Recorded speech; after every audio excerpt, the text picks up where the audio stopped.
హోషేయ గ్రంథం 14వ అధ్యాయము 8వ వాక్యాన్ని నేను చదువుతాను. మీరు జాగ్రత్తగా విషయాన్ని గమనించండి. ఎఫ్రాయిము, బొమ్మలతో నాకు ఇక నిమిత్తమేమి, నేనే ఆలకించుచున్నాను. నేనే ఎఫ్రాయిమును గూర్చి విచారణ చేయుచున్నాను. నేను చిగురు పెట్టు సరళ వృక్షము వంటి వాడను. నా వలననే నీకు ఫలము కలుగును. నా వలననే నీకు ఫలము కలుగును. కొంచెం గట్టిగా ఆమె చెప్తారా? కొంచెం గట్టిగా ఆమెన్. కొంతమంది యెషయా గ్రంథం ఎక్కడ ఉందని ఎతుకుతూ ఉన్నారు. యెషయా గ్రంథం కాదు, హోషేయ గ్రంథం, పేజీ నంబరు 751, పాత నిబంధనలో హోషేయ గ్రంథము 14వ అధ్యాయము 8వ వాక్యంలో మనం ఈ మాటను చదువుకున్నాం. ఇక్కడ వ్రాయబడిన ఆ మాట ఏమిటి అని అంటే, ఎఫ్రాయిము, బొమ్మలతో నాకు ఇక పనేమిటి? నేనే నువ్వు చేసే ప్రార్థనలు ఆలకిస్తాను. నేనే నిన్ను గూర్చి విచారణ చేస్తాను, ఆలోచిస్తాను. నిన్ను గూర్చినటువంటి ఆలోచన, అవగాహన, నిన్ను గూర్చినటువంటి చింత, బాధ నాకుంది. ఎఫ్రాయిము, ఇంతకాలం నువ్వు వాటి వైపు, వీటి వైపు, బొమ్మల వైపు అటు ఇటు తిరిగావు. ఏమీ ప్రయోజనం లేదు. నిస్సాయ స్థితిలో వ్యర్థమైపోయిన పరిస్థితులు నీ జీవితంలో ఎన్నో నీకు ఎదురై స్థితిగతులన్నీ అతలాకుతలమైపోయి కృంగిన పరిస్థితులలో ఉన్న నీ జీవితంలో నేను ఆలకించువాడను, విచారణ చేయువాడను, చిగురు పెట్టు సరళ వృక్షము వంటి వాడను. నా వలననే నీకు ఫలము కలగబోతూ ఉంది. నేను నీ జీవితాన్ని ఫలభరితంగా మార్చబోతూ ఉన్నాడు. నిన్ను ఫలింపజేసే అనుభవంలో నేను నడిపించబోతూ ఉన్నాను. నిన్ను నేను ఫలింపజేస్తాను. నీవు ఫలించినట్లుగా అద్భుతమైనటువంటి రీతిగా ఒక ఉన్నతమైనటువంటి కార్యాన్ని జరిగించబోయేవాడను నేనే ఆలకించువాడను. నేనే నీ గురించి విచారణ చేయవాడను. ఎఫ్రాయిము, నువ్వేం కంగారు పడనక్కరలేదు, నువ్వేం కలవరపడనక్కరలేదు. కారణం ఏమిటంటే, ఎంతకాలము నువ్వు కృంగావు, కన్నీళ్లు కార్చావు, విలపించావు, నలిగిపోయావు, అన్నపానాలే కన్నిటిగా భుజించావు. ఈరోజు చరిత్ర తిరగబడినట్లుగా నీ జీవితాన్ని ఒక ఫలభరితంగా మార్చబోతూ ఉన్నాను. నువ్వు పట్టణంలోనికి వెళ్ళినా, పొలములోనికి వెళ్ళినా నీవు ఫలించే ఒక అనుభవాన్ని పొందుకుంటావు. నువ్వు ప్రయాణం చేసినా, ప్రయత్నం చేసినా, కార్యము తలబెట్టినా, కార్యం కోసం పరుగులు తీసినా, విత్తనం వేసినా, వ్యవసాయం చేసినా, చేతి పని చేసినా, ఉద్యోగం చేసినా, ప్రతిదీ నేను ఫలభరితంగా మార్చబోతూ ఉన్నాను. నేనే నీ మనవిని ఆలకించబోతూ ఉన్నాను. నేనే నిన్ను ఓదార్చువాడను. నేనే నిన్ను బలపరుచువాడను. నేనే నిన్ను స్థిరపరుచువాడను. ఎఫ్రాయిము,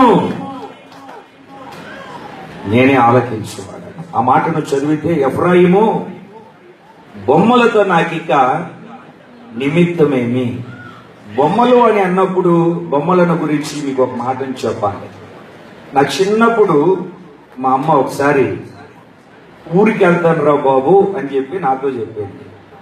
ఎప్పుడు వస్తావన్నా అంటే మా అమ్మ అనేది ఒక 4 రోజుల్లో వస్తానండి. 4 రోజులు అయితే కుదరదు, నేను నిన్ను వెళ్ళలేమను, పంపించడం అస్సలు సస్యమేరా కుదరదని చెప్పి, ఎవరు వెళ్ళేసి వస్తానరా, అర్జెంటు వెళ్ళాలి లేకపోతే కుదరదంటే, అసలు నువ్వు వెళ్ళడం కుదరదంటే కుదరదని చెప్పి మా అమ్మనాడు గట్టిగా పట్టుకున్నా.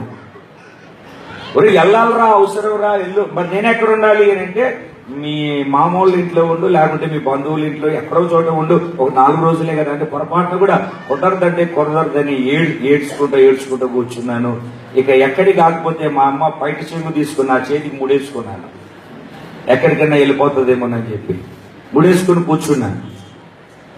అసలు సస్యమేర ఒప్పుకోదే. ఇక ముడేసుకుని కూర్చుంటే ఆ మాట ఈ మాట చెప్పి ఒక బాంబు పేల్చింది నాకు. ఒరే, నేను 4 రోజుల్లో వస్తాను కదా, వచ్చేటప్పుడు నేను నీకు సైకిల్ తీసుకొని వస్తాను రా అనింది. ఇక చూడు, సైకిల్ తీసుకొస్తామంటే మామూలు పండగ, ఇప్పుడు ఒక కారు ఉన్నట్టు అప్పట్లో సైకిల్ అంటే.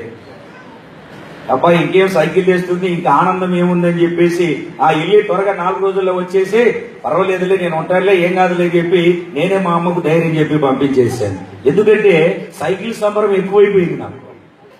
ఇక ఆ సంబరంతో సంకలు కొట్టుకుంటూ గ్రౌండ్కి వెళ్ళి మా ఫ్రెండ్స్కి అందరికీ, ఒరే మా అమ్మ సైకిల్ వేస్తుందిరా, మా అమ్మ సైకిల్ వేస్తుంది, నిన్ను ఎదరకు హ్యాండిల్ మీద కూర్చోబెట్టుకుంటా, ఒరే నిన్ను ఎదర కూర్చోబెట్టుకుంటా, ఆటడికి నిన్ను కూర్చోబెట్టుకుంటా, ఒరే మిమ్మల్ని ఇద్దరిని వెనక కూర్చోబెట్టుకుంటా, ఒరే నిన్ను సీట్ మీద కూర్చోబెట్టుకుంటా. ఇక నేను ఎక్కడ కూర్చుండేది?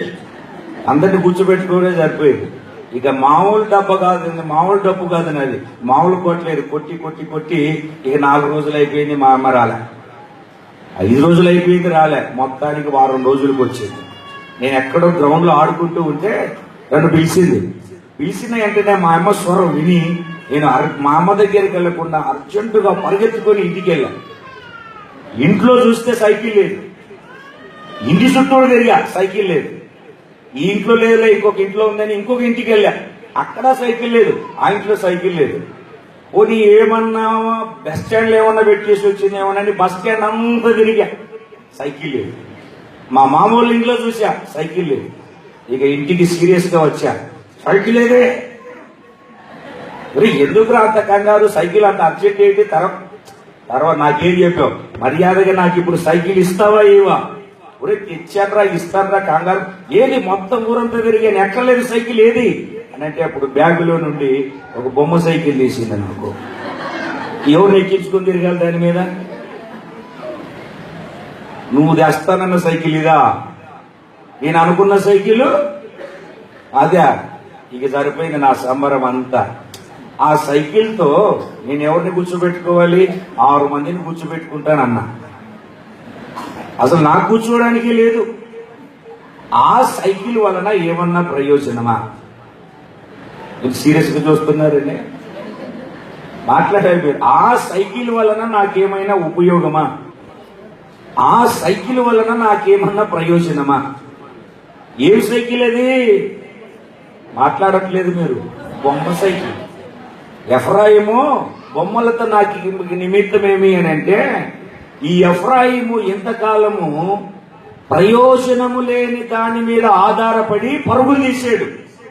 అక్కడికి వెళ్తే ఏదో జరుగుతుంది, ఇక్కడికి వెళ్తే ఏదో జరుగుతుంది, ఇది చేస్తే ఏదో కలిసి వస్తుంది, అది చేస్తే ఏదో కలిసి వస్తుంది, అలాగే ఇలాగని చెప్పి అటు ఇటు పరిగెత్తాడు. చెప్పులన్నీ అరిగిపోయాయి, బట్టలన్నీ నలిగిపోయాయి, చెమట గారిపోయింది, ఆయాసం వచ్చింది, పాయాసం తాగినలాగా నువ్వు అనుకుంటూ కృంగ కూలిపోయాడు. ఆ కృంగ కూలిపోయినటువంటి ఎఫ్రాయిమును చూసి, ఎఫ్రాయిము ప్రయోజనము లేని వాటి కోసం పరిగెత్తావు, నీ కోసం విచారణ చేసేవాడిని నేనురా బాబు, నువ్వు చేసే ప్రార్థన ఆలకించేవాడిని నేనురా బాబు. నేను ఎవరిని అని అంటే, చిగురుబెట్టు సరళ వృక్షము వంటి వాడను, నిన్ను నిర్మించిన వాడను, నా వలన నీకు ఫలాన్ని కలగజేయబోతూ ఉన్నాను, నా వలననే నీకు ఫలము కలుగుతుంది, నీ జీవితము ఫలభరితంగా నేను మార్చబోతూ ఉన్నాను. అది అక్కడున్న వాక్యంలో ఉన్నటువంటి సారాంశం. ఎందుకు దేవుడు నిన్ను ఫలభరితంగా మార్చాలని కోరుకుంటున్నాడు? మన ఇంట్లో దొడ్లో ఒక కొబ్బరి చెట్టు నాటుకున్నా, ఒక గానుగ చెట్టు నాటుకున్నా, ఒక అరటి చెట్టు నాటుకున్నా, ఒక వేప చెట్టు నాటుకున్నా ఎందుకు నాటుకుంటాం? ఫలాలు రావాలని. టమాటో చెట్టు నాటుకున్నాం అనుకోండి, టమాటో మొక్క నాటుకున్నాం అనుకోండి, ఎందుకు? గోంగూర వేసుకున్నాం అనుకో, ఎందుకు? ఒక చెట్టు నాటేమనుకో, ఎందుకు? ఫలాలను అనుభవించాలని, ఫలాల చేత నింపబడాలని, ఫలముల చేత నింపబడి నడిపించబడాలని. ఈ రోజున నా దేవుడు నీ జీవితాన్ని కూడా ఫలభరితంగా మార్చబోతున్నాడు. అసలు ఎందుకో ఫలాన్ని దేవుడు మనకు అనుగ్రహించాలనుకుంటున్నాడు. చదువుదామా పరిశుద్ధ బైబిల్ గ్రంథంలో ఫిలిప్పీలకు రాసిన పత్రిక. అపోస్తలుడైనటువంటి పౌలు గారు ఫిలిప్పీలకు రాసిన పత్రిక 1వ అధ్యాయం 11వ వాక్యాన్ని మీరు చదివితే 9, 10, 11 వాక్యాలు కలిసి ఉంటాయి. ఆ చివరి మాటలు నేను చదువుతాను, మీరు జాగ్రత్తగా ఆ విషయాన్ని గమనించండి. మీరు క్రీస్తు యేసు వలననైనా నీతి ఫలములతో నిండుకొనిన వారై క్రీస్తు దినమునకు నిష్కపటులను నిర్దోషులను కావాలని ప్రార్థించుచున్నాను. మరలా మీరు చదవండి ఆ మాటను. నేను ఊహు అన్నాను, మీరు కంటిన్యూ చేయాలి. ఇంకంతే.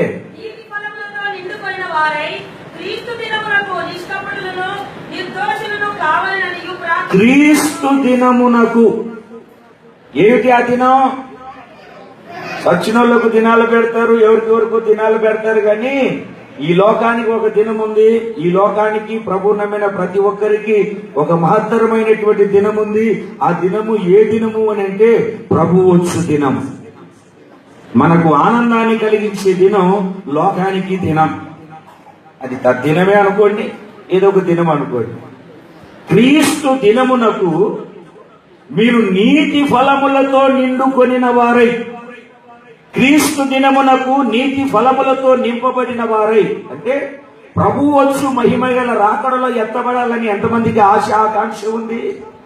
ఎంతమంది ప్రభు రాకడలో ఎత్తబడాలని కోరుకుంటున్నారు? రేపు బాటలో రూపాంతరము చెంది ఈ మట్టి శరీరం మహిమగల శరీరముగా మార్పు చెందే ఒక అనుభవం కలిగి యేసయ్య ఎదుట నిలబడాలని ఎంతమందికి ఆశ కలిగి ఉంది? నువ్వు ఆయన ఎదుట నిలబడాలి అంటే ఫలములతో నింపబడాలి. నీ జీవితము ఫలభరితంగా మార్చబడాలి. నీ ఆధ్యాత్మిక స్థితి ఫలభరితంగా మార్చబడాలి. ఒక్క మాటలో చెప్పాలంటే నీతి ఫలములతో నింపబడిన వారై, నీతి ఫలములతో నిండుకొనిన వారై ఉంటే ప్రభు వచ్చు రాకడలో ఆయన ఎదుట మీరు నిలబడగలుగుతారు. రాత్రి మనం విన్న వాక్యాన్ని, ఆయన ఎదుట నిలబడాలంటే మనం ఏం చేయాలి? రాత్రి రాకడను గురించిన సందేశం పరిశుద్ధ ఆత్మదేవుడు మాట్లాడాడు. ఈరోజు దేవుని యొక్క సన్నిధిలో నిలిచి ఉన్న దేవుని ప్రజలారా, నీతి ఫలములతో మీ ఆత్మ సంబంధమైన జీవితాన్ని ప్రభువు కట్టి నిలబెట్టి స్థిరపరచునుగాక. ఆమేన్. నీవు ఫలములతో నింపబడాలి. నేను ఒక 4 రకాలైనటువంటి ఫలాలు, 4 విధాలైనటువంటి ఫలాలు నేను మీకు దేవుని వాక్యంలో నుండి చూపిస్తాను. 4 ఫలాలు మీరు 4 ఫలాలు ఫలించాలి. ఆ 4 ఫలాల చేత ఎప్పుడు ఫలిస్తారో కూడా చెప్తాను. 4 రకాలైన ఫలాల చేత మీరు నింపబడాలి.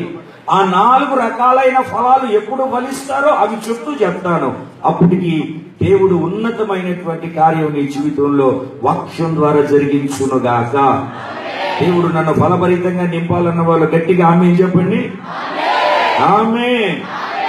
మొదటి ఫలం బైబిల్లో మీరు చదువుతారు, యోహాను రాసిన సువార్త. యోహాను రాసిన సువార్త 12వ అధ్యాయం 24వ వాక్యం.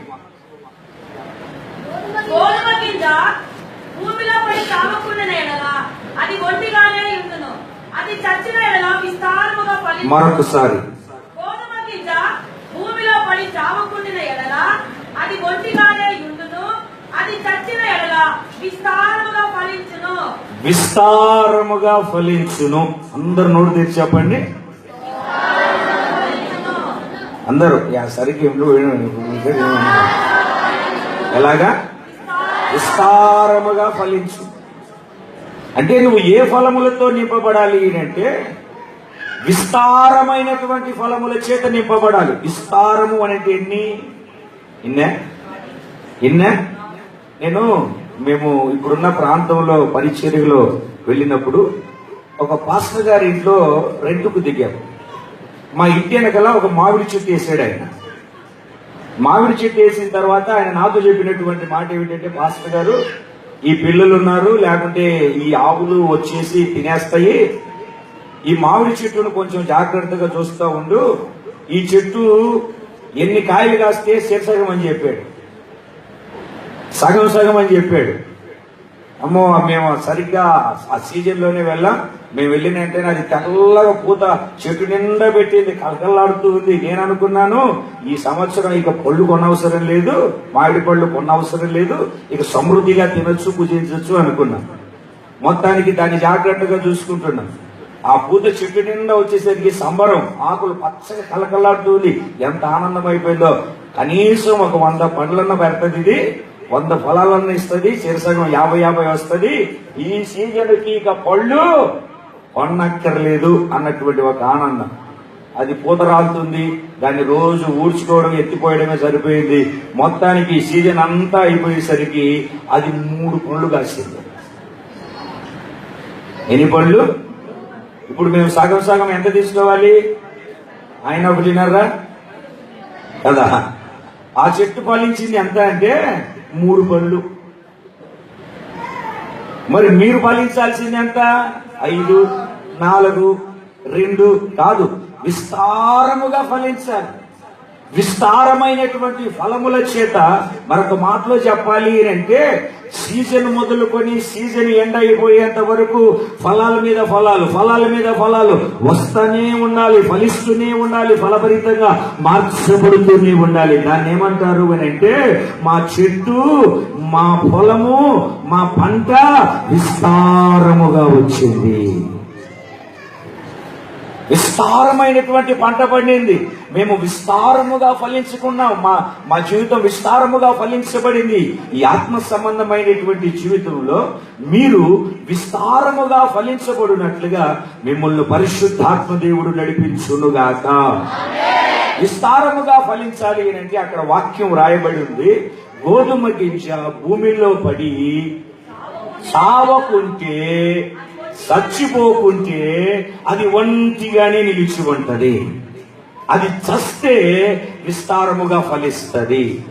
గోధుమ గింజ ఎక్కడ వేయబడాలి అని అంటే భూమిలో వేయబడాలి. భూమిలో వేయబడాలి గోధుమ గింజ. ఏ భూమిలో వేయబడాలి అని అంటే సారవంతమైన భూమిలో వేయబడాలి. ఆ గోధుమ గింజ ఎవరంటే నీవే. గోధుమ గింజ అయినటువంటి నీవు సారవంతమైన పొలము, క్రీస్తు శరీరం అనేది సంఘం అనే పొలములో నీవు వేయబడినప్పుడు నీ జీవితము ఫలభరితంగా మార్చబడే ఒక అనుభవాన్ని దేవుడు నీకు కలగజేస్తాడు. ఇప్పుడు నువ్వు సంఘములో వేయబడ్డావు, సంఘములో విత్తబడ్డావు, సంఘం అనే పొలములో విత్తబడ్డావు. విత్తబడిన తరువాత నీ జీవితంలో జరగవలసిన కార్యం ఏమిటి అని అంటే నీవు చావాలి. ఏమవ్వాలండి? నువ్వేంటయ్యా చావాలని చెప్తున్నావు అని విచిత్రంగా చూస్తున్నారు చాలా మంది. నువ్వు చస్తేనే విస్తారంగా ఫలిస్తావు, నువ్వు చావకపోతే ఫలించవు. వాక్యం అదే చెప్తుంది. నువ్వు చావలేదనుకో, నువ్వు ఒంటిగానే ఉండి అలాగనే ఉండిపోతావు. నువ్వు పొలములో వేయబడ్డావు. పొలం అంటే ఏమిటి? సంఘము, దేవుని మందిరము. దేవుని మందిరం అనే పొలములో ఒక గోధుమ గింజగా ఇక్కడ విత్తబడ్డావు. ఇక్కడ విత్తబడిన నీ జీవితము విస్తారమైన ఫలముల చేత నింపబడినట్లుగా నీ జీవితంలో జరగవలసిన మరొక కార్యం ఏమిటి అంటే నీవు చావాలి.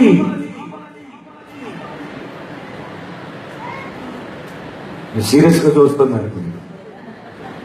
నీవు చావకపోతే నువ్వు ఫలించలేవు. ఎలా చావాలి? చదవండి మీరు రోమా పత్రిక 6వ అధ్యాయము 2వ వాక్యాన్ని.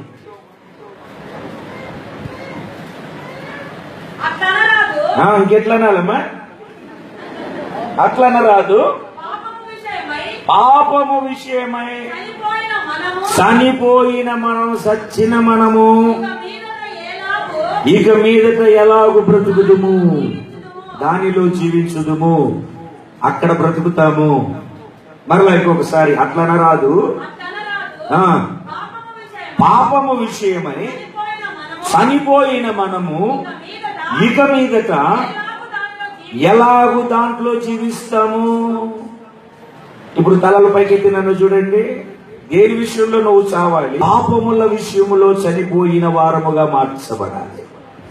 ఎందుకు అనంటే పాపం వలన వచ్చు జీతము మరణము. మరణము ప్రతి మనిషిని ఆవరించి ఆ మరణము ఏం చేస్తుంది అంటే నిత్య నరకాగ్నికి, ఆరని అగ్నిగుండానికి తీసుకెళ్తుంది. దాని పేరే 2వ మరణం. పాపం వలన వచ్చు జీతం.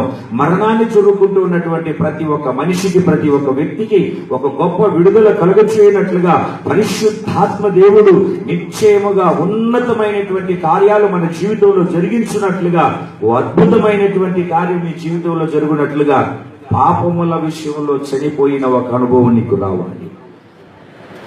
లోకం విషయంలో చనిపోయిన ఒక అనుభవం నీకు రావాలి. ఎలాగా అనంటే అక్కడే చదువుతాం మనం. బాప్తిస్మము ద్వారా మీరు ఆయనతో కూడా చనిపోయి పాతి పెట్టబడి మీరు తిరిగి లేచిన ఒక అనుభవం మీ జీవితంలో కలుగుతుంది. దేని ద్వారా అండి? కొంచెం నోరు తెరిచి బిగ్గరగా చెప్పాలి. దేని ద్వారా? చదవండి ఆ మాట, 3వ వాక్యంలో చదవండి.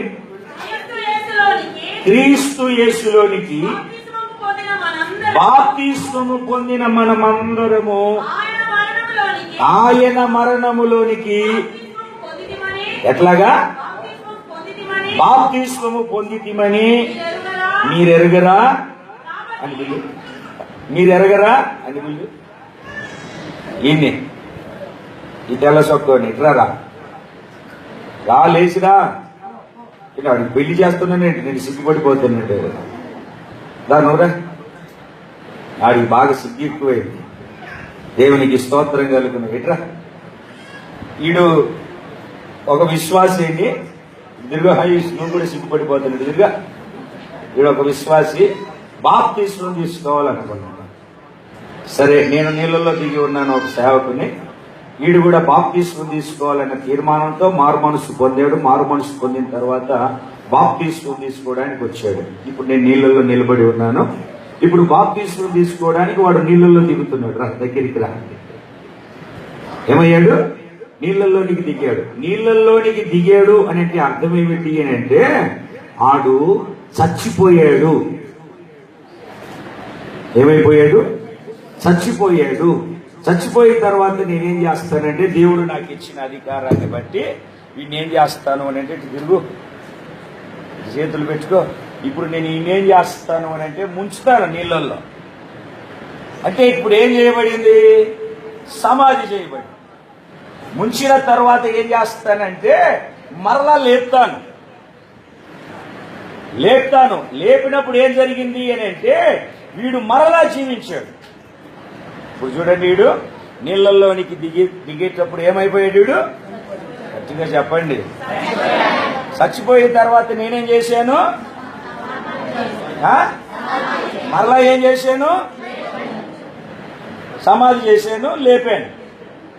అలాగనే మన ఆత్మ సంబంధమైనటువంటి జీవితంలో మనము పాపముల విషయంలో చనిపోయి బాప్తిస్మము ద్వారా సమాధి చేయబడిన అనుభవానికి వచ్చి ప్రభువైన యేసుక్రీస్తునందు విశ్వాసం ఉంచుట ద్వారా మనము జీవిస్తాం. బైబిల్ వాక్యం చెప్తుంది, నీతిమంతుడు విశ్వాసమూలమున బ్రతుకుతాడు.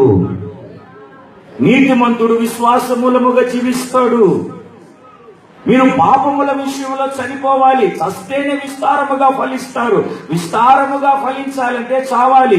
ఏ విషయంలో చావాలి? ఎలా చావాలి అని అంటే ఆత్మ సంబంధంగా పాపముల విషయములో చనిపోయిన వారమై మనము ఆత్మ సంబంధంగా నడిపించబడాలి. ఆ మధ్య నాకు ఒక వ్యక్తి ఒక 10,000 రూపాయలు డబ్బులు ఇవ్వాలండి. డబ్బులు ఇవ్వాలి అంటే ఓ వీధిలో చివరన వాళ్ళ ఇల్లు. వీధిలో చివరన వాళ్ళ ఇల్లు అయితే నేను ఆ ఇంటికి వెళ్ళి డబ్బులు తెచ్చుకుందామంటే ఈ వీధి చివర ఒక కుక్క ఉంది. నాకు కుక్కలంటే చాలా భయం. మామూలు భయం కాదు.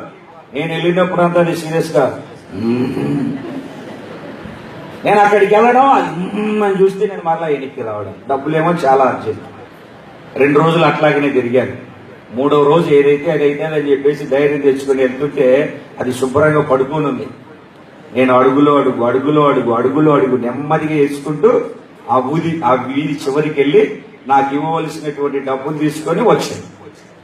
వచ్చిన తర్వాత అది లేగలేదు. ఈ 2 రోజులు ఏం చేసింది? అది నన్ను భయపెట్టింది. మామూలుగా లేదు. ఇది మొత్తానికి వచ్చేసి తినడానికి వచ్చేసి ఇక ఇది 2 రోజులు నన్ను ఇలా చేసేది. ఇక ఈ వీధిలోకి వచ్చే పని లేదు నాకు. దీని సంగతి ఏదో తేలుద్దామని 4 రాళ్ళు తీసుకుని దాని మీద వేసాను.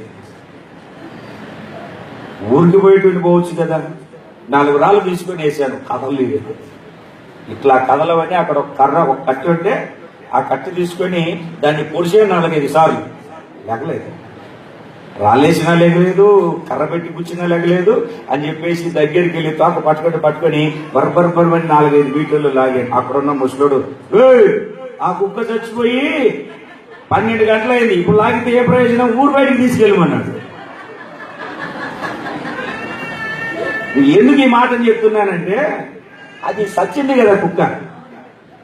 సావనప్పుడు ఏం చేసింది? అది నన్ను మురిగింది, నన్ను కరవడానికి వచ్చింది, తాను ఇష్టం వచ్చినట్టుగా ప్రవర్తించింది. చచ్చిన తర్వాత రాళ్ళేస్తే లేచిందా? కట్టుబెట్టి గుచ్చితే లేచిందా? తోక పట్టుకొని లాగితే లేచిందా? ఎందుకు లగలేదు? మరి పాపముల విషయంలో ఇంకా నువ్వు సినిమాలు చూసుకుంటూ, ఇంకా పాపం చేస్తూ, అబద్ధాలాడుతూ, దొంగ మాటలు చేస్తూ, ఇంకా నీ ఇష్టం వచ్చినట్టుగా నువ్వు బతుకుతున్నావంటే నువ్వు సావలేదు అని.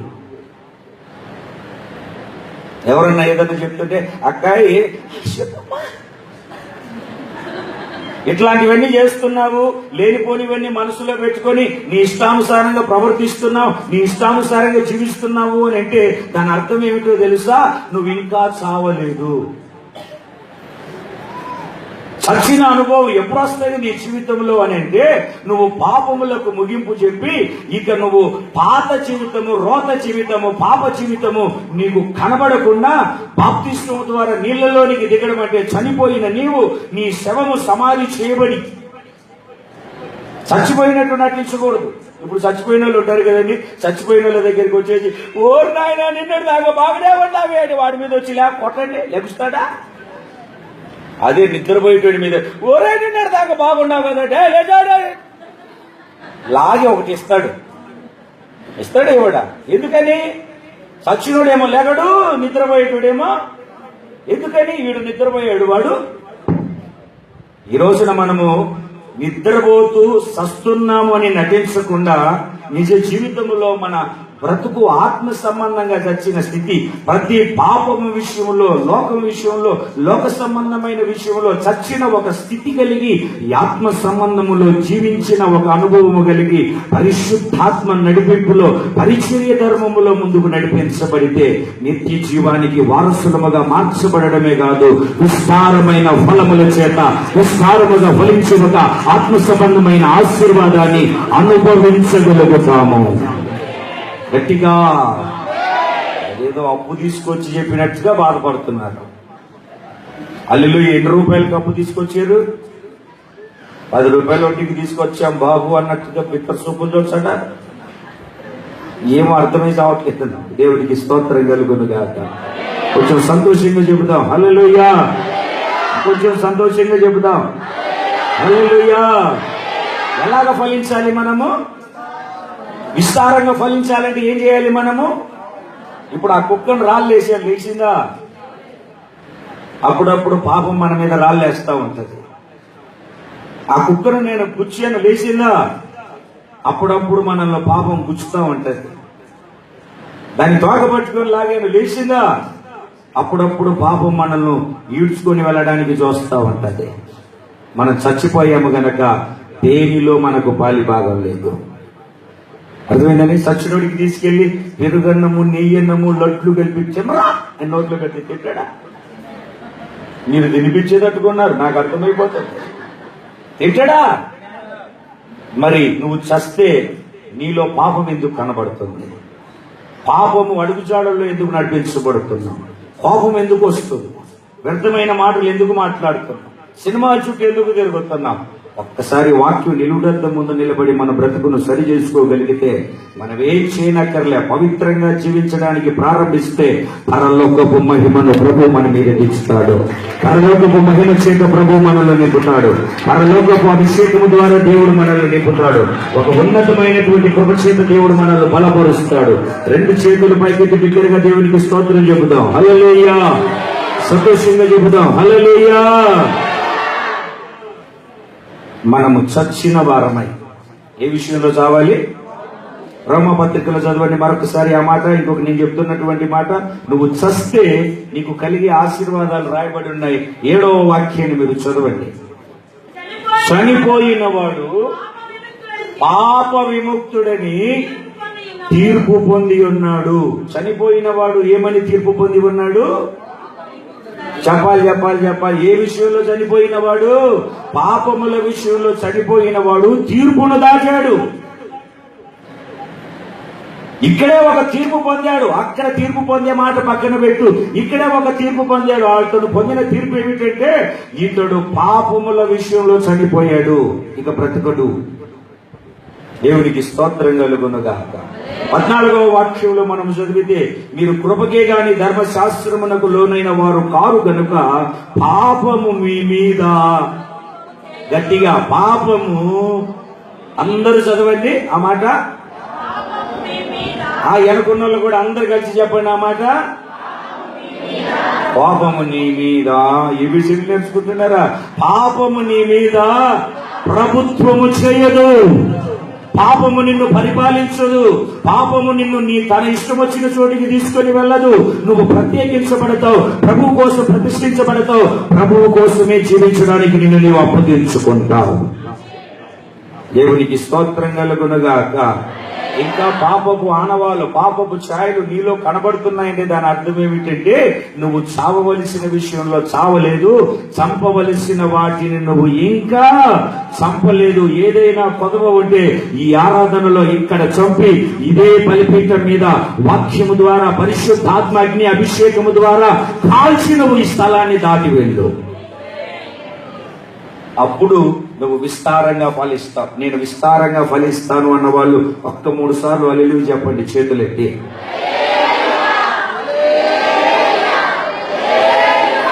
ఆమేన్. రెండో విషయాన్ని చెప్తాను. ఆదికాండం 26వ అధ్యాయం 12వ వాక్యం. ఆ దేశమందున్న వాడై విత్తనము వేసి ఆ సంవత్సరము 100 ఫలము పొందెను. ఆ సంవత్సరము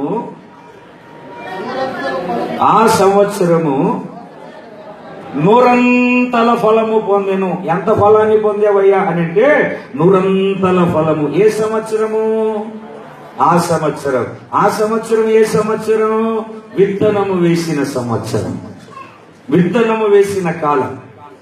ఇస్సాకు ఆ దేశమందున్న వాడై పరవాసి అయి దేవుడు చెప్పినట్లుగా, దేవుని ఆజ్ఞానుసారంగా, దేవుని మాట ప్రకారం కరువులో కూడా కార్యము చేయగలిగిన దేవుడు నా పట్ల గొప్ప కార్యాన్ని చేస్తాడు అని నమ్మి విశ్వసించి, వాగ్దానము చేయబడిన నా జీవితంలో అద్భుతాన్ని జరిగిస్తాడు అని ఏమాత్రము సందేహించక విశ్వాసము ద్వారా బలాన్ని పొందుకున్న వాడై విత్తనము వేసి 100 ఫలమును పొందుకున్నాడు.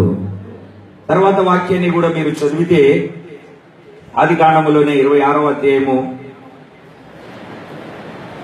12వ వాక్యాన్ని చదివారు కదా, 13వ వాక్యాన్ని కూడా చదవండి ఒకసారి. మిక్కిలి గొప్పవాడగు వరకు క్రమక్రమముగా అభివృద్ధి పొందుచు వచ్చెను. అభివృద్ధి పొందుచూ వచ్చెను. దేవునికి స్తోత్రం కలుగునుగాక. క్రమక్రమముగా క్రమక్రమముగా క్రమక్రమముగా. సైతాను గడి ఆశీర్వాదం ఏమిటంటే ఇక అలాగా ఊరికి అలాగా మెరుపు తీగలాగా వచ్చేస్తుంది. మామూలుగా రాదు, వస్తుంది కానీ వచ్చింది ఎట్లా వెళ్తుందో తెలియదు, మామూలుగా వెళ్ళదు. అయితే దేవుని ఆశీర్వాదం ఎలాగుంటది అని అంటే క్రమక్రమముగా క్రమక్రమముగా క్రమక్రమముగా ఉంటుంది. ఇప్పుడు నేను ఈ వయసులో ఇలాగ పుట్టాను అనుకోండి, పుట్టగలుగుతానా? ఎలాగా? చిన్న పిల్లడిగా పుట్టి, శిశువులాగా పుట్టి, ఎదుగుతూ ఎదుగుతూ ఎదుగుతూ ఎదుగుతూ ఎదుగుతూ 38 సంవత్సరాలు వచ్చిన తర్వాత ఇట్లా ఉన్నాను. అవునా కాదండి? మాట్లాడాలి. అంటే నీకు ఆశీర్వాదాన్ని దేవుడు ఎట్టిస్తాడు? ఒక మూట కట్టి నీ నెత్తి మీద వేయడు. బంగారు పూట నెత్తి మీద కట్టి నీ నెత్తి మీద వేస్తే నువ్వు బతుకుతావా? చెప్పండి. దేవుని ఆశీర్వాదం ఎట్లాగుంటుందో తెలుసా? క్రమక్రమముగా క్రమక్రమముగా క్రమక్రమముగా తుదకు మహాభివృద్ధి.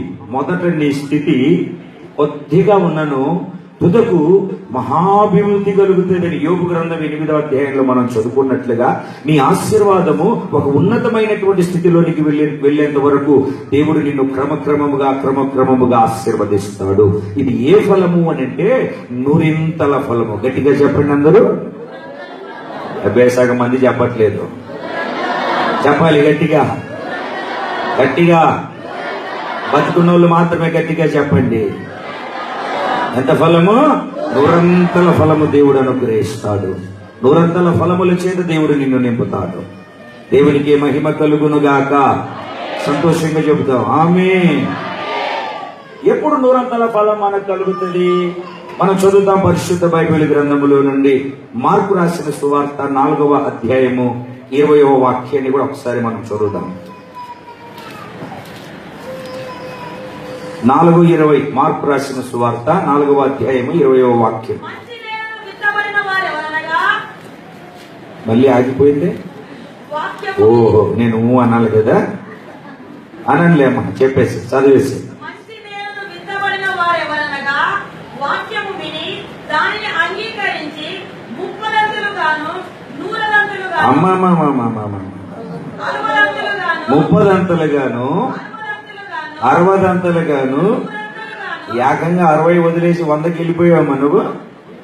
30దంతలుగాను 60 అంతలుగాను 100 అంతలుగాను ఫలించువారని చెప్పాను. 30దంతలుగాను 60దంతలుగాను 100 అంతలుగాను ఫలించేవారని చెప్పాను. ఎవరు అని అంటే మంచి నేలనబడిన వాళ్ళు, మంచి నేలన విత్తబడిన వారు, మంచి నేలన విత్తబడిన అనుభవం కలిగిన వాళ్ళు ఈ రకంగా ఆశీర్వదించబడతారు. ఇక్కడ ఈ ఉపమానంలో 4 రకాలైనటువంటి నేలలను గురించి పరిశుద్ధాత్మ దేవుడు వ్రాయించాడు యేసయ్య నోటి మాటలను. ఎన్ని రకాలైనటువంటి నేలలు? 4 రకాలైనటువంటి నేలలు. విత్తువాడు విత్తనములను చేతబట్టుకొని పొలములో విత్తనములను విత్తుటకు బయలుదేరినటువంటి ఈయన గారు విత్తనాలు చల్లడం, విత్తనం ప్రారంభించాడు. మొట్టమొదటిసారిగా తిరిగాడు, విత్తనాలు చేతబట్టుకొని ఆయన చల్లింది ఎక్కడ అని అంటే త్రోవ ప్రక్కన. ఎక్కడ? త్రోవ పక్కన విత్తనాలు చల్లాడు. విత్తనాలు చల్లితే అది 100 ఫలం వచ్చిందా అని చూస్తే 100 ఫలము రాలేదు. ఆ త్రోవ ప్రక్కన విత్తనాలు చల్లిన వెంటనే అక్కడ జరిగినటువంటి కార్యం ఏమిటి అని అంటే పక్షులు వచ్చి ఆ విత్తనాలన్నిటినీ వేరుకొని తిని వెళ్ళిపోయాయి. ఎన్నిసార్లు చల్లినా ఆ త్రోవ ప్రక్కన ఫలాలు మాత్రము ఏమాత్రము కనబడలేదు. ఎందుకని కనబడలేదు? అది త్రోవ. అసలు దావ ఎందుకు ఏర్పడుతుంది? అది ఒక పొలము కదా, ఆ పొలములో దావ ఎందుకు ఏర్పడింది? దావ ఎప్పుడు ఏర్పడుతుంది తెలుసండి? నలుగురు నడిస్తే దారి ఏర్పడుతుంది. అంటే ఈ పొలం ఏం చేసింది? నలుగురు నడవడానికి, నలుగురిని లోపలికి పిలుచుకొని నలుగురితో ఏకమైపోయి నలుగురు నడవడానికి అవకాశం ఇచ్చింది. నలుగురు నడవడానికి అవకాశము కలగజేసింది. అందుకే దీని జీవితంలో ఫలితము శూన్యం. విత్తనాలు లోపలికి వెళ్ళట్లేదు భూమిలోనికి. ఎందుకంటే త్రోవ. నీకు తెలుసునో లేదో 10 ఏనుగులు తిరిగినా ఏం కాదు, కానీ 4 మనుషులు నడిస్తే అక్కడ పచ్చ గడ్డి కూడా మొలవదు. మొలుస్తుందా? అంత పవర్ అన్నమాట మనిషికి ఉన్నటువంటి పాదాల మహిమ. మామూలు మహిమ కాదు. ఓ మీటింగ్ జరుగుతూ ఉంటుందా, మందిరంలో అడుగుపెట్టి అంటే కరెంటు తొప్పమంటారు. దేవునికి స్తోత్రం కలుగును. నలుగురు నడిస్తే దారి ఏర్పడుతుంది. ఆ పొలములో అక్కడ చల్లడానికి గల కారణం ఏమిటి అంటే దాన్ని వ్యర్థం చేయకూడదు, అది కూడా 100 ఫలాన్ని అనుభవించాలని ఒక ఆశతో విత్తనములు జల్లు వ్యవసాయదారుడు చల్లుతూ ఉన్నాడు అక్కడ. దేవుని పరిశుద్ధ నామమునకు మహిమ కలుగును గాక. కొంచెం సంతోషంగా చెప్పాలి ఆమేన్. కొంచెం ఆనందంగా చెప్పాలి ఆమేన్. ఆమేన్. ఇప్పుడు ఆ త్రోవ ఫలించాలంటే ఏం చేయాలి? దాన్ని నాగలు పెట్టి దాన్ని సేద్యం చేసేవాడు తన పనిముట్టును పెట్టి దాన్ని బాగా దున్నాలి. దున్నకూడదు. దున్నితే ఏమవుతుంది? ఇది ఆ త్రోవ ఏమైపోతుంది? బద్దలై విడిపోయి కింద ఉన్న బిడ్డలు పైకి, పైన ఉన్న బిడ్డలు కిందికి వచ్చేసి విత్తనములు చల్లినప్పుడు విత్తనములు దానిలోనికి వెళ్తాయి. ఇప్పుడు పక్షి వచ్చి ఎంత వెతుక్కున్నా అక్కడ విత్తనాలు కనపడతాయా? కనబడవు. అంటే ఒకవేళ నీ హృదయము త్రోవలాగా ఉందేమో దాన్ని నువ్వేం చేయాలి అని అంటే, వ్యవసాయదారుడైనటువంటి సేవకుడు విత్తనాలు చేతబట్టుకొని ఇప్పుడు చదువుతూ ఉండగా నీ హృదయము కఠిన హృదయము కాకుండా, త్రోవ హృదయము కాకుండా దాన్ని నువ్వు ఏం చేయాలి అని అంటే, నాగలి చేత వ్యవసాయదారుడు ఆ త్రోవను ఎలాగ దున్నుతాడో ప్రార్థన ఉపవాసాల ద్వారా నీ హృదయం అనే పొలాన్ని నువ్వు అంత బాగా దున్నాలి.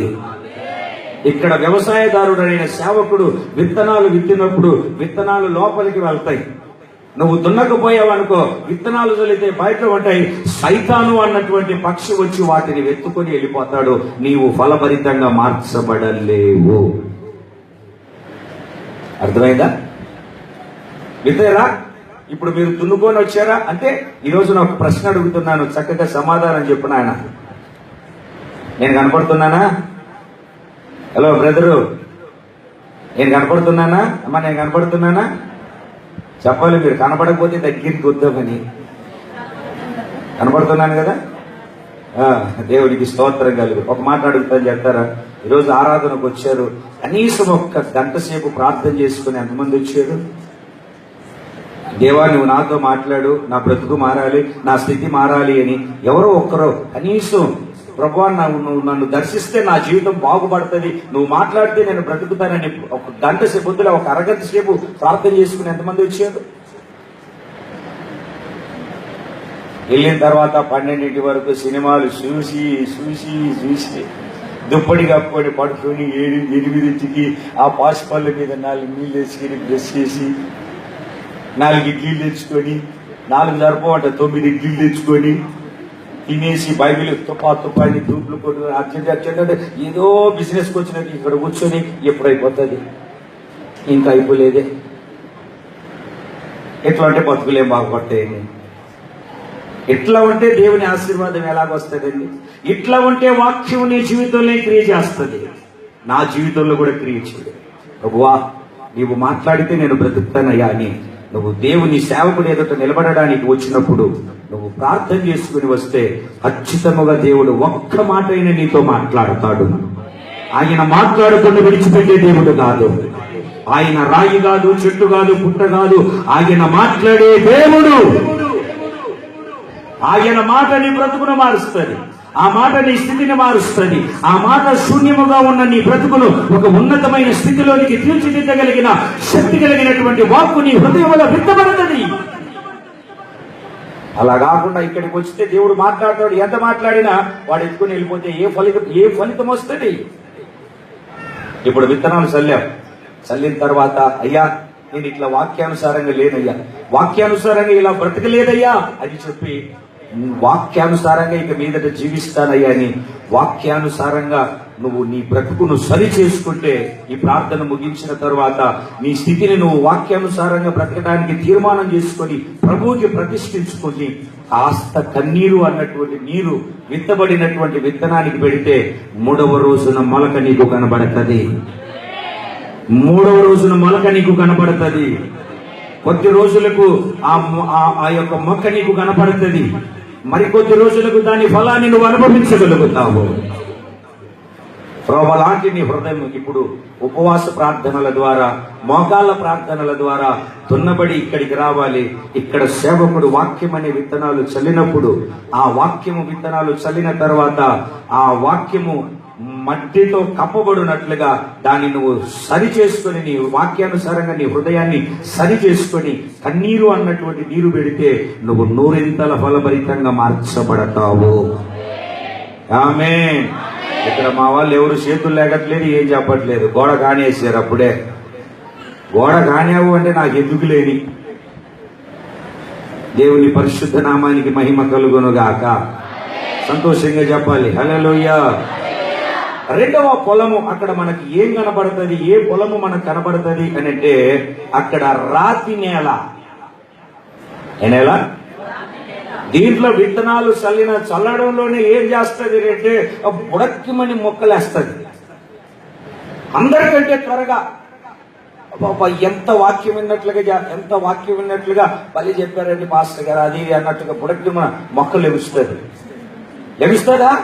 లెగిసిన తర్వాత 3వ రోజు 4వ రోజు కొంచెం ఎండ ఎక్కువైంది అనుకో, గాలి తీసేసినటువంటి టైర్ లాగా. ఏ అబ్బాయి నిన్న బాగానే ఉన్నావుగా, ఏమైంది ఈరోజు? ఈ ఎండ ఎక్కువగా అయిపోయి.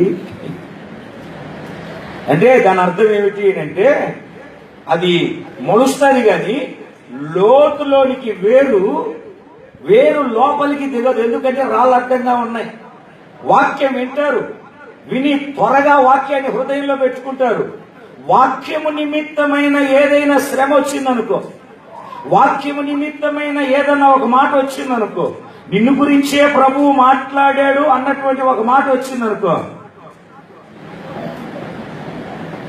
ఎండిపోతుంది, నీలా పడిపోతుంది.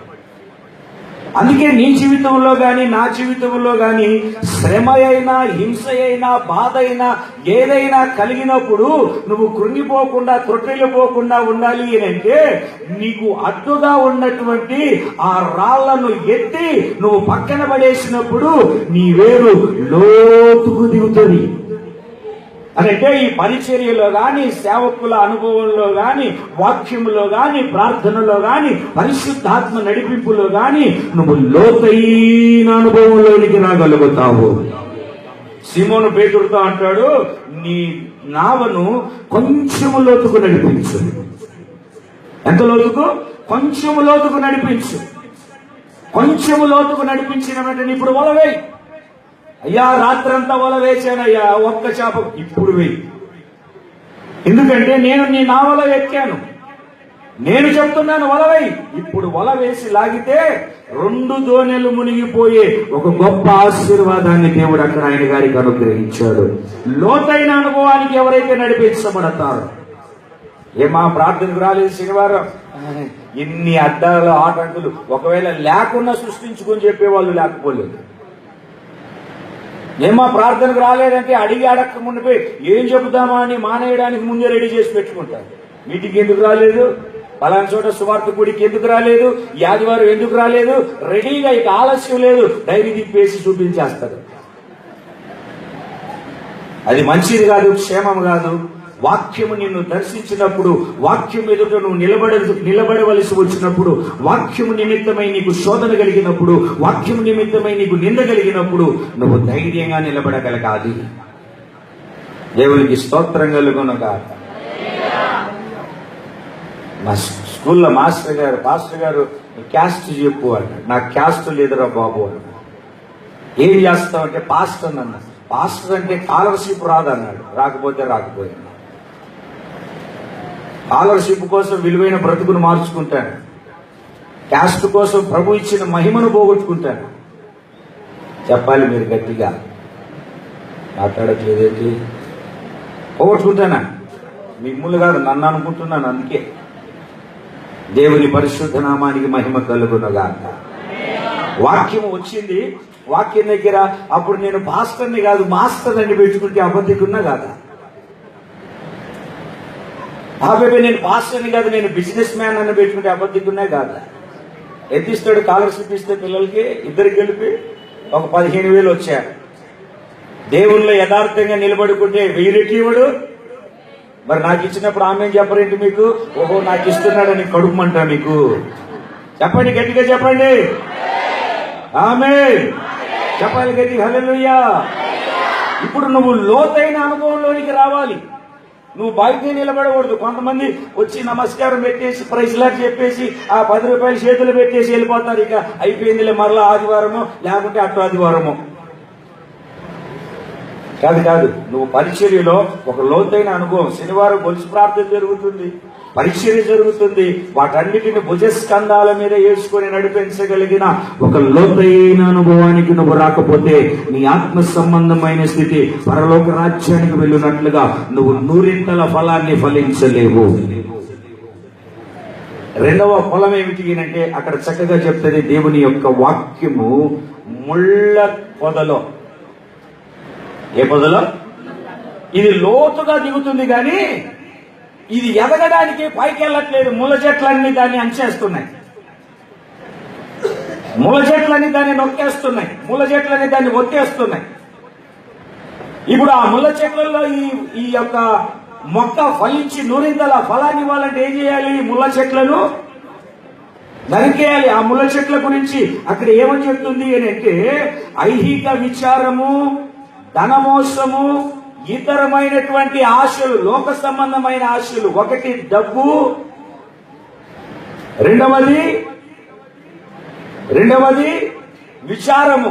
ఏం తిందాం, ఏం తాగుదాం, ఏంటి రేపేంటి, ఈరోజు ఆదివారం పనికి పోతే 200 వచ్చాయంట, వెళ్ళకపోతే మన కడుపు కాలుతాదంట,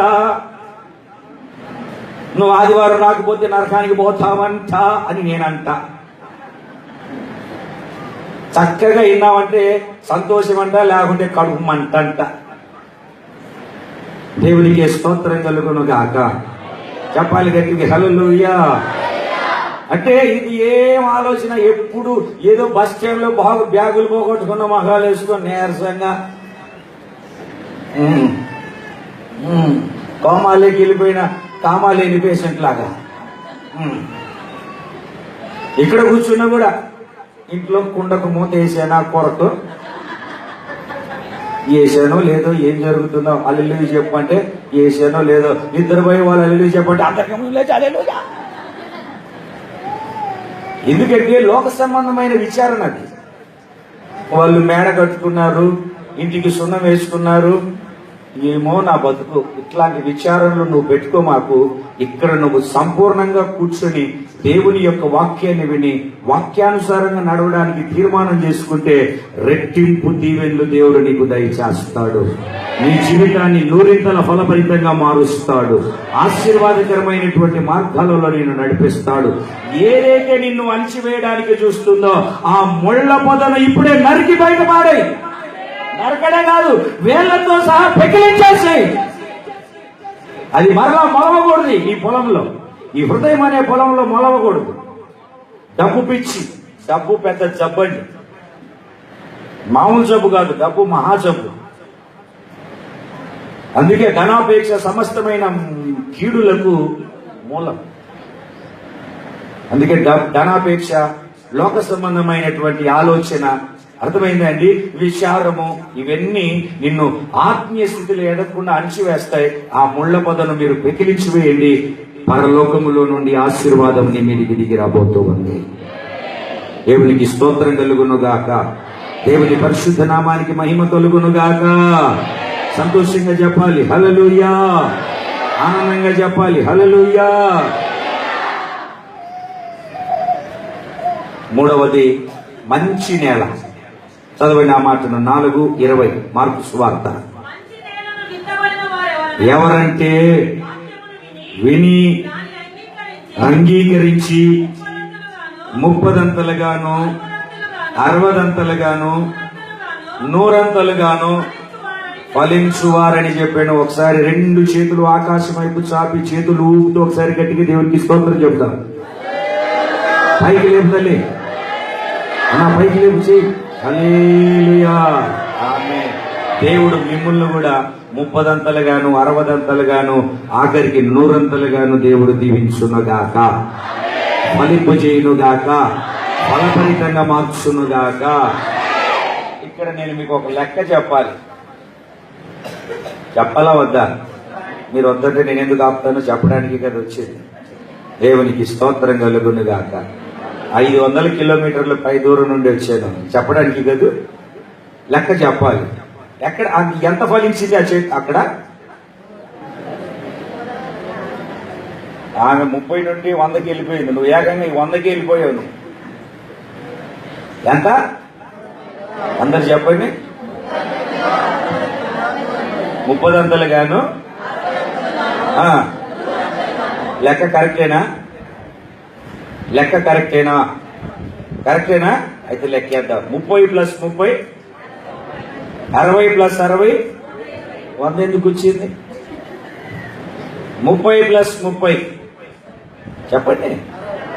60 + 30 100 ఎందుకు వచ్చింది? కారణం ఏంటనో చెప్పకపోతే ఈరోజు వెళ్ళేది లేదు. గేట్లు వేసేయండి అయ్యా. 30 + 30 60 + 60 120 అవ్వాలి. ఓన్లీ 30 × 3 90. మరి 100 ఎందుకు వచ్చింది ఇక్కడ? 100 ఎందుకు వచ్చింది అని అంటే 100 రావడానికి గల కారణం ఏమిటంటే దేవుడు తన 10ని మనకు కలిపి మనకు 100గా మార్చేసాడు. మనకు రావాల్సింది ఎంత? 90. అంటే సంపూర్ణం కాదు. మనం ఎవరము? అసంపూర్ణులం. మనం ఎవరము? అసంపూర్ణమైనటువంటి స్థితిగతిలో ఉన్నటువంటి వాళ్ళం. అయితే ప్రభువు మనలోనికి వచ్చి మనలను సంపూర్ణులుగా మార్చివేశాడు. దేవునికి స్తోత్రం కలుగునుగాక. ఇది తలలపైకి నన్ను చూడండి జాగ్రత్తగా. ఇది అడ్డగీత. ఏ గీత చెప్పాలి మీరు గట్టిగా. ఈ అడ్డగీతను లెక్కల్లోనికి తీసుకెళ్తే దీని వాల్యూ ఏంటో తెలుసా? దీన్ని ఏమంటారో తెలుసా? మైనస్. ₹1 దగ్గర పెట్టు, ఈ మైనస్ ను పక్కన సంఖ్య వేస్తే ఆ ₹1 మొత్తం తీసేయాల్సింది. దీన్ని దేనికి ఉపయోగిస్తారు? చక్కగా చెప్పాలి. తీసివేయడానికి ఉపయోగిస్తారు. అంతేనా కాదా? తీసివేయడానికి. ఈ అడ్డగీత బ్రతుకు ఎవరిదంటే మనదే. అడ్డదిడ్డంగా బతికి బతుకు. అడ్డగారిది అంటారు చూడు. పిలవలే ఎప్పుడమ్మా? మా అమ్మ 3 సార్లు పిలిచింది. అడ్డగాడిదా అడ్డంగా అని. మన బ్రతుకు అంటే మైనస్ లెక్కల్లోనికి వెళ్తే అంటే ప్రతిదీ తీసివేయబడింది. దేవుడిచ్చిన ఆశీర్వాదం తీసివేయబడింది. దేవుడిచ్చిన మహిమ తీసివేయబడింది. దేవుడిచ్చిన ఏలుబడి తీసివేయబడింది. దేవుడిచ్చిన ఫలాలు మొత్తం ఒక లెక్క వేసుకుంటే మొత్తం తీసివేయబడ్డాయి. తీసివేయబడినటువంటి మన బతుకుల్ని బాగు చేయడానికి పరలోకములో ఉన్నటువంటి జీవం కలిగిన దేవుడు ఒక నిలువు గీతలాగా ఆ అడ్డకర్ర మీదకి దిగి వచ్చాడు. ఇప్పుడు ఇది సిలువ. ఏమిటిది చెప్పాలి? లెక్కల్లోనికి వెళ్తే పుస్ కాదు. వెనకన్నా కళ్ళు తిరుగు నాకు కనబడుతున్నాయి ఇక్కడికి గుడ్డేని అనుకున్నావు. నువ్వెందుకు ఎనికి దిక్కు చూస్తున్నావు? ఇదేంటి? ప్లస్ ₹1 పక్కన పెట్టి 10,000 వేసినా కలవడమే, ఇక మొత్తం కలిసి రావడమే. మైనస్ లాంటి మన బ్రతుక్కి సిలువలోనికి దిగి వచ్చిన ఆ సిలువ మరణము ద్వారా సమస్తమును కలిసి వచ్చేటట్లుగా కరుణామయుడు చేశాడు. దేవునికి స్తోత్రం కలుగునుగాక. మైనస్ లాంటి మన బ్రతుకును ప్లస్ లోనికి మార్చేశాడు. ఎందుకు పనికిరాని మన జీవితాలకు పనికొచ్చే పాత్రలుగా వాడాడు. ఎందుకు పనికిరాని మన జీవితాలను ఒక విలువైన పాత్రగా దేవుడు నిలబెట్టాడు. దేనికి పనికిరాని మన బ్రతుకును దేవుడు బాగు చేశాడు. ఆయన నజరేయుడైన యేసు. చేతులైతే ఒకసారి గట్టిగా దేవుడికి స్తోత్రం చెబుదామా? సంతోషంగా దేవుడికి స్తోత్రం చెబుదామా? హల్లెలూయా, హల్లెలూయా. అర్థమైందా అండి? ఇప్పుడు 30 + 30 60, 60 + 60 లెక్క అదే కదా. లెక్కల ప్రకారం 30 + 30 60, 60 + 30 90. ఇదే కదా లెక్క. మరి 100 ఎందుకు వచ్చింది అని అంటే సంపూర్ణము లేని మన బతుకు, సమస్తాన్ని తీసివేస్తున్న మన బతుకులో ఆయన దిగి వచ్చి ఆయన 10 మనకిచ్చి 90లో నుండి మనలను 100% సంపూర్ణులుగా దేవుడు మనల్ని మార్చబోతూ ఉన్నాడు. సంపూర్ణమైన ఆశీర్వాదాన్ని దేవుడు మనకు అనుగ్రహిస్తున్నాడు. సంపూర్ణ స్థితిలోనికి దేవుడు మనల్ని నడిపిస్తూ ఉన్నాడు. నీవు 100 ఫలాన్ని పొందుకోవాలి అని అంటే ఇక్కడ 2 పనులు చేయాలి. ఒకటి, శుద్ధీకరించబడాలి. రెండవది, మనం చేయవలసినటువంటి పని ఏమిటి అని అంటే దేవుడు తన 10ని మనకి ఇచ్చాడు కదా. మనది ఎంత? 90. దేవుని ఎంత? 10. ఆయన 10 మన 90 కలిస్తే 100.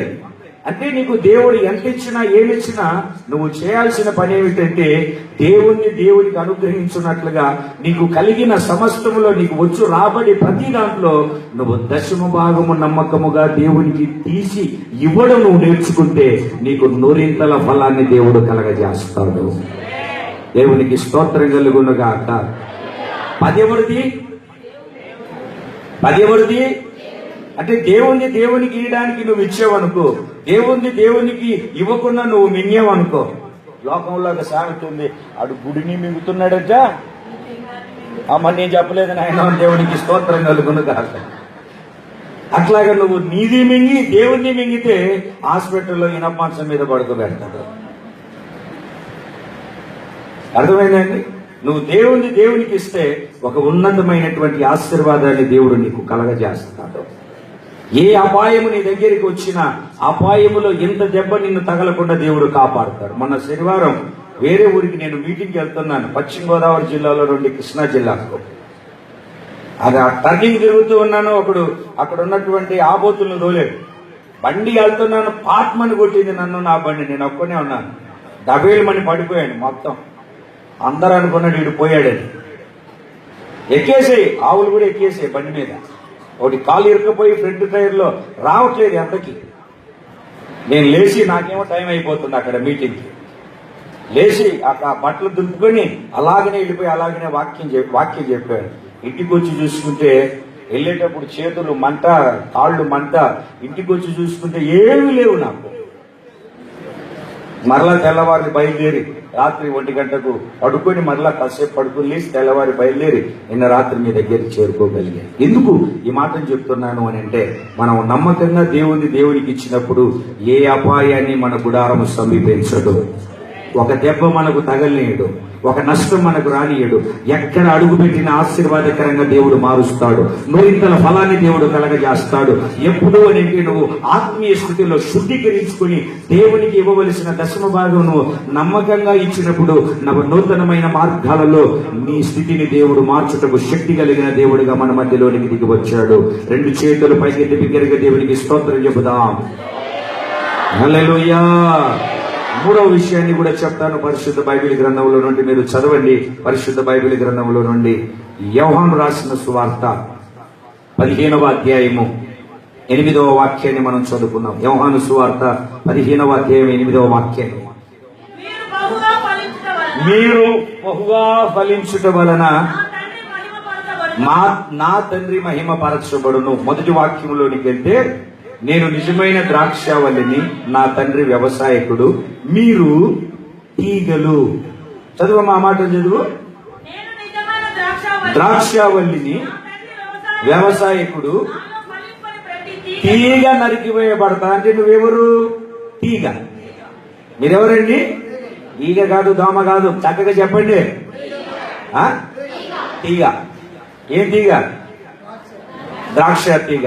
ఇంకొక మాటను కూడా మీరు చదువుతారు ఇక్కడ, వ్యవసాయాన్ని గురించి, నర్సరీని గురించినటువంటి ఒక చిన్న ఉపదేశాన్ని దేవుడు మనకి ఇక్కడ దాచి ఉంచాడు. రోమాపత్రిక 11వ అధ్యాయము 17వ వాక్యం. 11:17. ఓహో, నేను అనాలి కదా.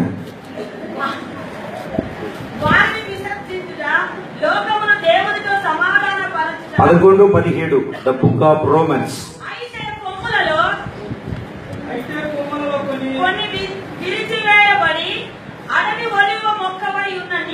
అడవి ఒలీవ మొక్కవై ఉన్న నీవు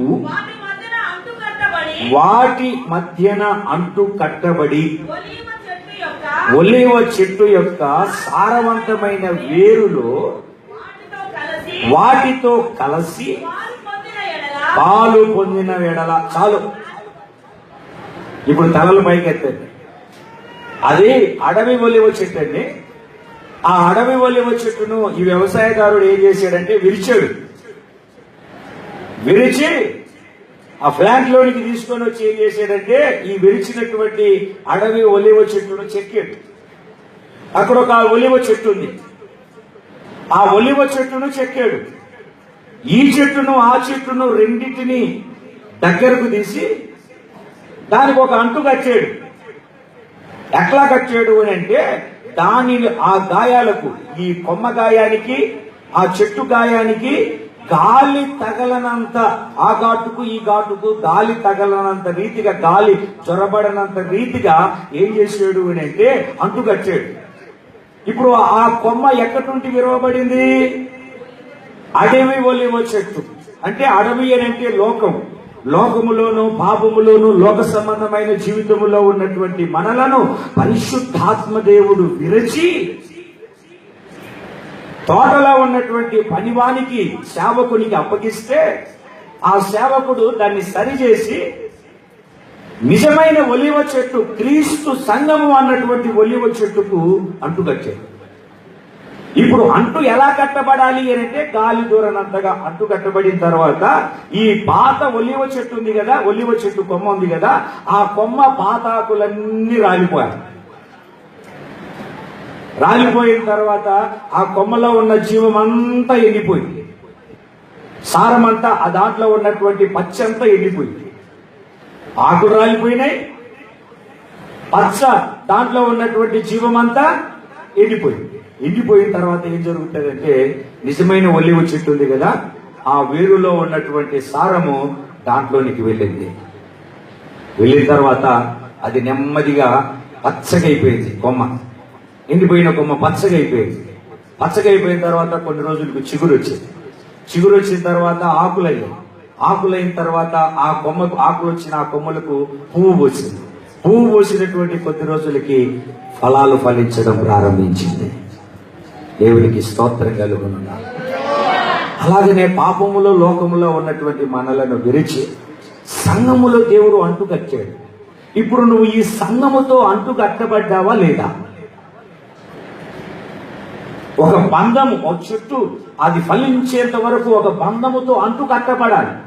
ఎట్లాగా అంటు కట్టబడాలి అంటే గాలి దూరనంతగా అంటు కట్టబడాలి. ఎంతగా అంటు కట్టబడాలి? గాలి దూరనంతగా అంటు కట్టబడాలి. నీ సేవకులతో నువ్వు అంతగా అంటు కట్టబడాలి. కొందరు వచ్చి గాలి మాటలు చెప్తూ ఉంటారు, గాలి పనులు చేసేటోళ్ళని. ఆ గాలి నీళ్ళు చొరబడుకో. పరిచర్యను గురించి, సేవకులను గురించి, నీ పక్కన ఉన్నటువంటి విశ్వాసుని గురించి, ప్రభువుని గురించి గాలి మాటలు చెప్తా ఉంటారు. అది దూరనంతగా నువ్వు అంటు కట్టబడాలి. నువ్వు బహుగా ఫలించాలి అంటే ప్రభువుతో నువ్వు అంటు కట్టబడినటువంటి ఒక ఆత్మ సంబంధమైనటువంటి అనుభవానికి రావాలి. దేవునికి స్తోత్రం కలుగును గాక. విడదీయగలరా ఎవరైనాను మరి ఏదైనాను, విడదీయగలరా ఎవరైనాను. చప్పట్లు పట్టుకుంటూ చూస్తున్నారు. ఇప్పుడెందుకు అంత అయిపోయిన తర్వాత, నాకు నీరసం వచ్చిన తర్వాత సచ్చినోడికి ఇంజక్షన్ చేసినట్టుంది. దేవునికి స్తోత్రం కలుగునుగాక. కొంచెం సంతోషంగా చెప్తాం. ఒకటి, విస్తారముగా ఫలించాలి. రెండవది,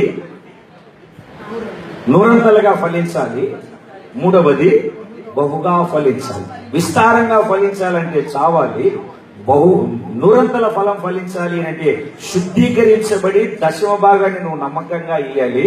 నువ్వు బహుగా ఫలించాలంటే పరిచర్యతో, సేవకులతో అంటు కట్టబడాలి. నాలుగవదిగా చెప్తాను, చదవండి మీరు. ఫిలిప్పీయులకు రాసిన పత్రిక. అపోస్తలుడైనటువంటి పౌలు గారు ఫిలిప్పీయులకు రాసిన పత్రిక 4వ అధ్యాయం. చూశారండి? ఫిలిప్పీయులకు రాసిన పత్రిక 4వ అధ్యాయము 17వ వాక్యం. నేను ఈమెని అపేక్షించి ఈలాగు చెప్పుటం లేదు గాని మీ లెక్కకు విస్తార ఫలము రావాలనని అపేక్షించి చెప్పుచున్నాను. ఏ ఫలం ఇది? విస్తార ఫలము. గట్టిగా చెప్పండి. కాదు, లెక్కకు విస్తార ఫలం. ఆమె చెప్పండి. ఏ ఫలం ఇది? దేనికి విస్తార ఫలము? లెక్కకు విస్తార ఫలము రావాలని నేను ఇలాగ చెప్తున్నాను. నాకు తక్కువైనాయని, మాకున్నాయని, మాకు లేవని కాదు, మాకేదో ఆశించి కాదు చెప్పేది. మీకు ఒక లెక్క ఉంది, ఆ లెక్కకు విస్తార ఫలము మీకు రావాలి. దేవునికి స్తోత్రం కలుగునుగాక. చెప్పాలి గట్టిగా, హల్లెలూయా.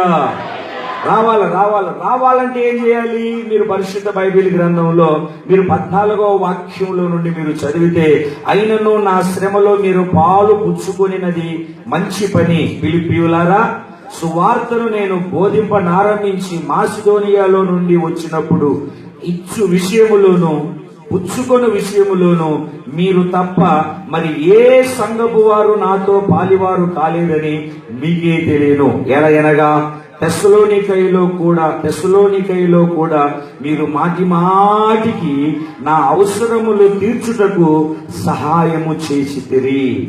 నేను ఈవిని అపేక్షించి ఇలాగూ చెప్పుట లేదు గాని మీ లెక్కకు విస్తారం ఫలము రావలెనని అపేక్షించి చెప్పుచున్నాను. నాకు సమస్తమును సమృద్ధిగా కలిగి ఉన్నది. మీరు పంపిన వస్తువులు ఎపఫ్రొదితు వలన అవి మనోహరమైన సువాసనయు దేవునికి ప్రీతికరమును ఇష్టమునైన యాగమునై ఉన్నవి. దేవునికి స్తోత్రం కలుగునుగాక. ఒకసారి తలలు పైకెత్తినే చెప్తాను. ఈ ఫిలిప్పీ సంఘస్థులు ఈయన తెస్సలోనికైలో ఉన్నప్పుడు అక్కడక్కడ పరిచర్య చేస్తూ ఉన్నప్పుడు వీళ్ళు ఏం చేసేవాళ్ళంటే సేవకులకి ఒక ప్రత్యేకమైనటువంటి కానుకను పంపించేవారు, ప్రత్యేకమైనటువంటి గిఫ్ట్ పంపించేవారు. ఇప్పుడు ఈ ఫిలిప్పీ సంఘస్థులు వాళ్ళ దగ్గర గిఫ్ట్ తీసుకొని వాళ్ళకు పత్రిక రాస్తున్నాడు. ఫిలిప్పీ సంఘస్థులారా, ఫిలిప్పీలారా, నేనేదో ఆశపడి మీకు ఇలా చెప్పట్లేదు. మీ లెక్కకు ఒక విస్తార ఫలము రావాలని చెప్తున్నాను. జాగ్రత్తగా గమనించి మీరు ఇలాగ కానుకలు పంపించుట, పరిచర్యలో పాలిభాగస్తులవుట, సేవకులకు సహాయపడుట, ఆర్థికమైన విషయంలోనేమి పరిచర్య విషయంలోనేమి సహాయపడుట మంచిది. ఇది మనోహరమైన సువాసన, దేవునికి ఇష్టమైన యాగం. ఇది యాగము అని అంటే ఒకసారి ఇచ్చేసి మానేయడం కాదు, అది కొనసాగించబడుతూ ఉండాలి. అది ఆగకూడదు, అది కంటిన్యూ అవుతూ ఉండాలి. ఇది యాగం అంటే సేవకుడికి ఇచ్చే విషయంలో ఒకసారి 2 చేతుల పైకి ఎత్తి గట్టిగా దేవునికి స్తోత్రం చెప్పండి, కొంచెం గట్టిగా. ఇక్కడ ఏంటి నేను మీకు చెప్పాలనుకున్నటువంటి సందేశం ఏమిటంటే లెక్కకు విస్తార ఫలము. చెప్పండి, అందరు కలిసి చెప్పండి ఒకసారి. మీకు లెక్క ఉందో లేదా? ఏం లెక్క ఉంది చెప్పండి. 3 3 6, 4 2 12 లెక్క ఉందా లేదా? నాకు కూడా ఒక లెక్క ఉంది. నా లెక్క చెప్తాను చూడండి. ఇంటి అయితే కట్టుకోవాలి నెలకు ఒక 5,000 అనుకోండి. నా బండి ఖర్చు అనుకోండి. పిల్లల ఫీజు ఎవరిస్తారు? మీరా? మాట్లాడరేంటండి? గ్యాసు బూయడు పెడతారు మనకు, కూడు, ఇవన్నీ టోటల్ లెక్కేసుకున్నాం అనుకోండి. నెలకు నా ఖర్చు ఒక 10,000 అనుకోండి ఎగ్జాంపుల్గా. మీ ఖర్చు అనుకోండి 10,000 అనుకోండి. ఇది ఒక లెక్క మనకు నెల. ఇప్పుడు నాకు నెలకు 7,000 ఆదాయం వచ్చింది అనుకోండి. నెలకు నేను ఎంత బాకీ పడతాను అమ్మా? 3,000. అదే నెలకు 15,000 వచ్చింది అనుకోండి,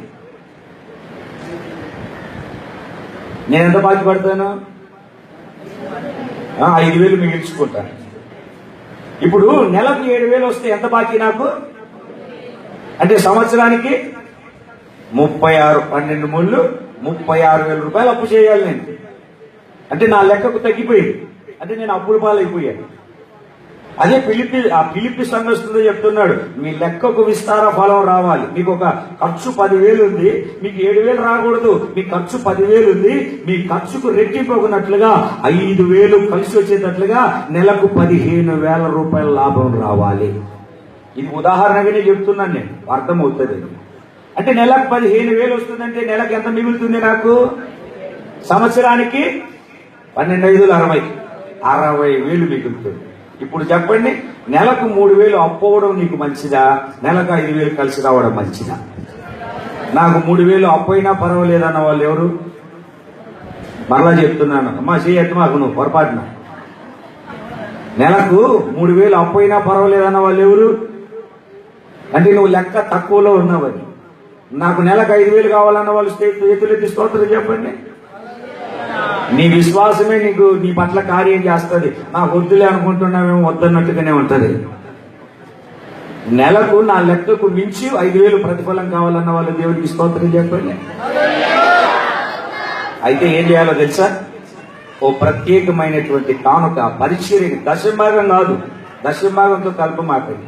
ఓ ప్రత్యేకమైనటువంటి కానుక పరిచర్య ధర్మం జరిగించడానికి, సేవకులు పోషించబడడానికి, సేవకులు ముందుకు నడిపించబడడానికి నువ్వు ప్రత్యేకమైనటువంటి కానుక చెల్లించే ఒక అనుభవానికి రావాలి.